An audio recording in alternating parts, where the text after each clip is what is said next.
Hai, jumpa lagi di channel Draw My Life Indonesia. Dalam hidup tiap orang pasti mempunyai cerita unik yang mengantarkan pribadi seseorang sampai ke waktu yang sekarang ini. Nah, kalian pada tahu nggak Nadiem Makarim? Pasti kalian tahu kan, menteri termuda di Indonesia yang merupakan pendiri Gojek.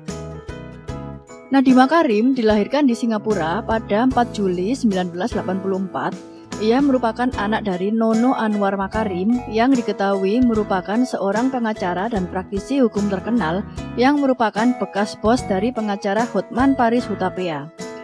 Ibu Nadiem sendiri bernama Atika Al-Dagri, anak dari Hamid Al-Dagri yang dikenal sebagai pejuang kemerdekaan. Nadiem mengenyam pendidikan SD di Jakarta lalu bersekolah SMA di Singapura.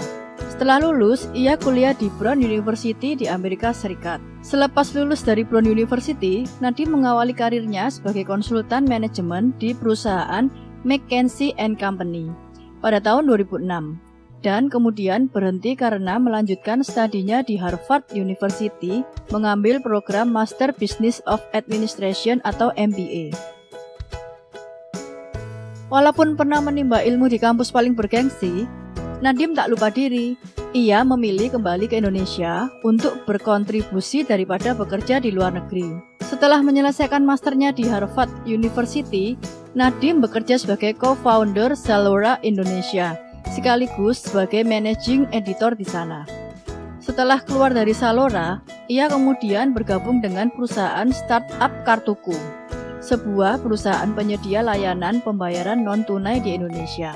Namun kelak, perusahaan Kartuku diakuisisi oleh Nadiem untuk memperkuat lini GoPay dari Gojek. Nadiem kemudian memutuskan mengundurkan diri dari tempatnya bekerja.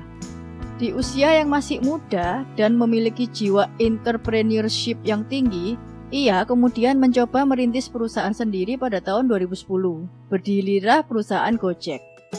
Ide awal mendirikan Gojek ini karena pengalaman pribadi Nadiem sewaktu bekerja di McKinsey & Company, di mana ia lebih sering menggunakan jasa ojek daripada mobil karena kemacetan yang tinggi di Jakarta.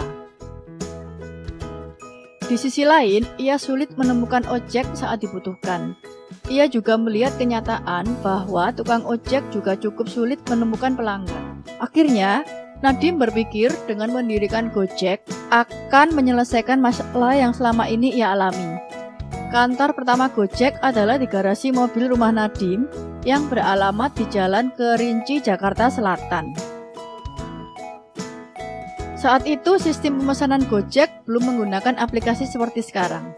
Nadiem pada awalnya menggunakan call center sebagai perantara antara driver Gojek dan pelanggan. Sistemnya, pelanggan menelepon call center untuk melakukan orderan ojek. Kemudian call center menginformasikan detail orderan kepada pengemudi ojek. Selama 3 tahun, Nadiem belum mendapatkan investor sehingga ia harus membiayai biaya operasional dari uangnya sendiri. Di tahun 2014, Gojek pertama kali mendapatkan suntikan dana dari perusahaan investor asal Singapura, yaitu North Star Group, diikuti oleh Red Mart Limited dan Simplistic Private Limited.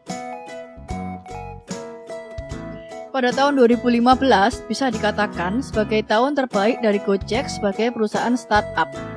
Di tahun itu Gojek meluncurkan aplikasi pertama di platform mobile phone.